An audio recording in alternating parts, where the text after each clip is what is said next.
Euren ikerketa eta emaitzak bere bizikoak dira epaientzat. Mediku forentzen lana hildakoen azterketa baino gehiago da eta gaur gertutik ezagutuko dugu lan berezi hori.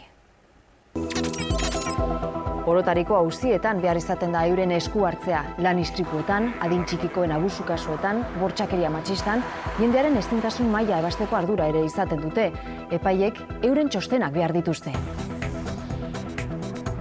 Gure gizarteak ez du onartzen edozein eratan hiltzea. Orduan jakin behar dugu zergatik gertatzen diren heriotzak. Epaiei laguntzen diegulako prozesu justua izateko.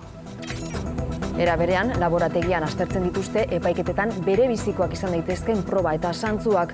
Gorpuak ere mapak dira eurentzat, gordetzen dituzten erantzunak aurkitu behar dituzte eta maiz, autopsia batek ikerketa osoa irauli dezake. Euskadiniaz, 500 autopsia egin ziren bortxakeria ageri zuten heriotzak argitzeko. Gaur badaukagu zenbait gaixo ikusteko, ez dakit 3 trafikozko istripuak eta etxeko violentzia edo indarkeria ikusteko ere bai badaukagu 2 pertsona bat. Ditugun kasuak dira bai zibil arlokoak edo penal arlokoak, zigor arlokoak. Hartzen dugu pertsona eta azterketa egiten dugu eta galderak eta historia kliniko osoa ere bai egiten dugu, eta azkenean horrekin batera egiten duguna da txosten bat. Eta txosten hori epaileara bidaltzen da, eta gero epaiketa bat egiten da. Eta epaiketa horretan, batzutan deitzen digute, hor epailearen aurrean testimonioa ematea peritu bezala.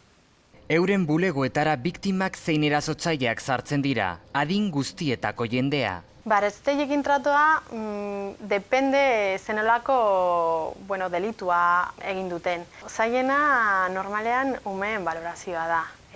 Hunkigarriena delako, kontuz handiagoa izan behar duzulako. Lagin batzuk etorri dira laborategira. Se trata de un accidente de tráfico. Trafiko istripu bateko laginak dira, gidaria bertan hilda eta aztertu behar dugu toxikorik hartu duen, alkohola edo drogaren bat. Bajo la influencia de tóxicos. Urtero 1000 kasu sartzen dira laborategi honetara, 77.000 analizi egiten dituzte, emaitzak ezinbestekoak dira epaiketan.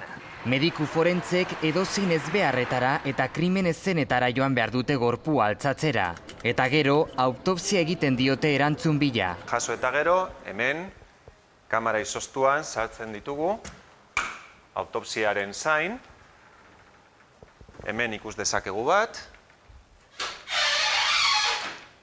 sala honetan sartzen da gorpua eta gure lankideek egiten dute autopsia. Orain lanean daude, ezta? Momentu honetan badaude lanean, orduan ezin dugu sartu.